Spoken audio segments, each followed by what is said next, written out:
to the Building Your Brand podcast. And today I want to chat a little bit about consistency, as it's something that I am mentioning in a talk that I'm giving next week. And I've been thinking about it quite a lot. Consistency is one of those things that I think instills a lot of people with slight terror. It feels like a lot of pressure. I think often we build consistency up to be this really big thing in our head that, we have to stick to. And if we don't, it's the end of the world. And, we've all got different interpretations of what being consistent might look like. But I wanted to share some thoughts on it because I've been thinking about it a bit recently. And one of the things that I think is really interesting about it is that it works to a point and then you have to do something different. So this idea first got presented to me by the brilliant Liz Wilcox, who I recorded on the podcast with like years ago now, all about email marketing. And one of the things that she said was that it's fine to be consistent and it's good to be consistent, but eventually people will sort of stop noticing what you're doing because of the consistency, and then you need to do something that disrupts that pattern. So she was obviously talking about this in terms of email marketing, and we see it a lot where a business will have a particular day that they post their email, maybe a particular time, they'll have a particular format, so everything is the same, everything is very consistent. And at the start, as humans, we love that. It feels familiar. We know what to expect. We look out for it. It feels very comforting to have that routine and to have that consistency. But over time, because we're seeing the same format and the same thing over and over and over again, we almost sort of become a little bit immune to it and we stop noticing it in the same way. And so what Liz was saying is that it's really good every now and then to send an email that is like a very different format, very different length, at a different time, just to create that pattern disrupt and make people be like, oh, hang on, what's going on? Like make people notice again, and then you can almost go back into your rhythm. And I've been thinking about it, and I think this actually applies to so many different areas of your brand. So whether that is creating content on other platforms, so maybe like social media, LinkedIn, YouTube, or whether that is the visuals of your branding. Now, that is something that I would always recommend being as consistent as possible on,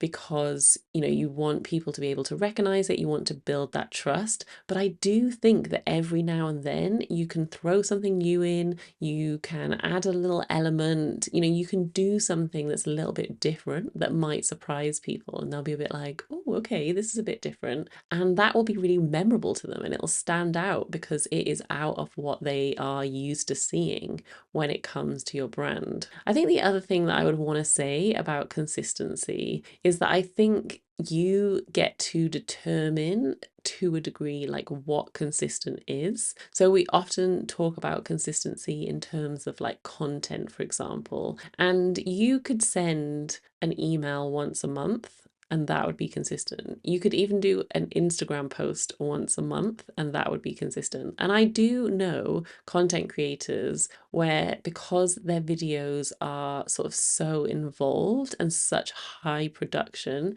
they actually don't post that many videos at all. And so they're very consistent with them, but they're not very frequent with them.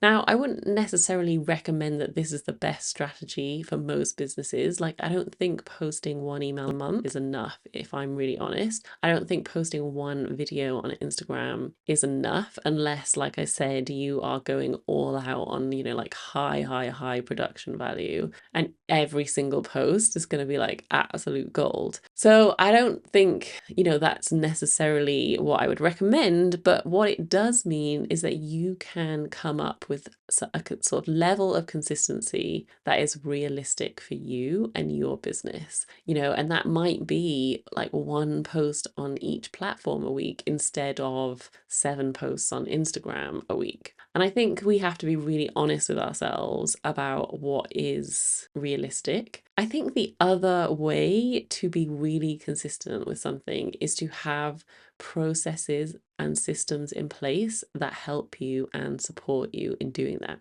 So, for example, the thing in my business that I am most consistent with is this podcast. And for pretty much the last 5 years, I have released a weekly episode. And then for the last year, I have actually, well, not quite a year, nearly a year. For the last nearly a year, I have been releasing 2 episodes a week, which I actually can't quite believe that I have managed to keep that up. And sometimes it has been a little bit more touch and go than I would have liked. But because my process for my interview episodes was so solid and so sort of steady and in place, it meant that adding this extra episode and coming up with a process for that wasn't as difficult. And so I want to talk through what those processes look like for me. One aspect of it is, and I always want to try and mention this and share this because I think it's a big factor into being able to stay consistent with this particular aspect of my business, and that is that I outsource elements of the process and I have people that work with me on it. So I have 2 people that help me with getting these podcast episodes out. One of those is Lucy. She's my podcast editor. She edits all of the interview episodes that go out on the podcast unless they've been recorded in a studio with video, and I will sometimes edit those because I quite enjoy editing the video and the audio.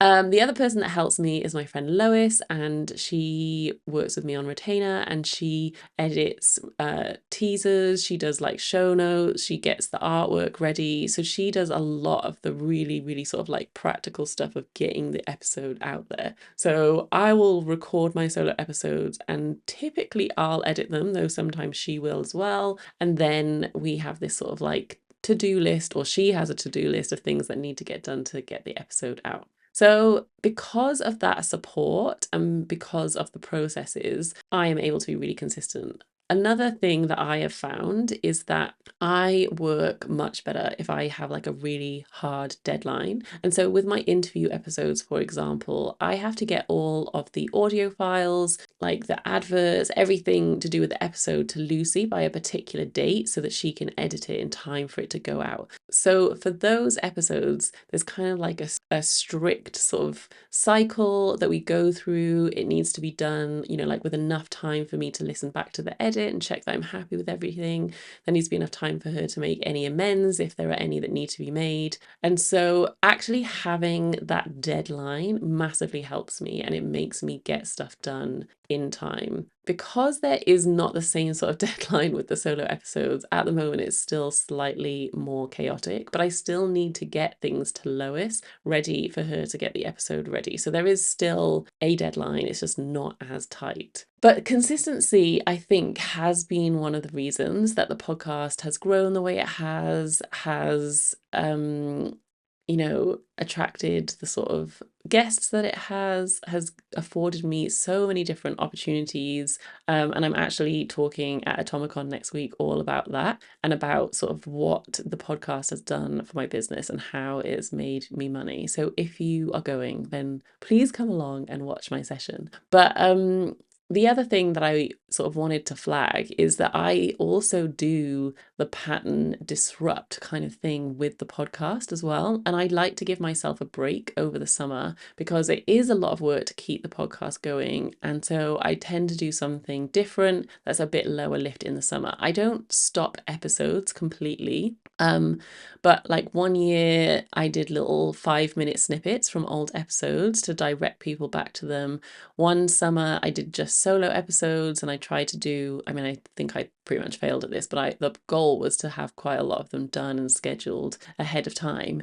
This summer, what I'm going to do, and I will record another episode talking about this in more detail, but I'm actually going to release the full episode of old episodes from sort of like the first year of the podcast, because I think it's been going so long now that a lot of people who have started listening to it in more recent years won't have gone back and listened to those episodes. And honestly, there is some absolute gems back there and I want them to be enjoyed again. So this is going to be a really nice summer for me. I have re-recorded like a little intro for each one.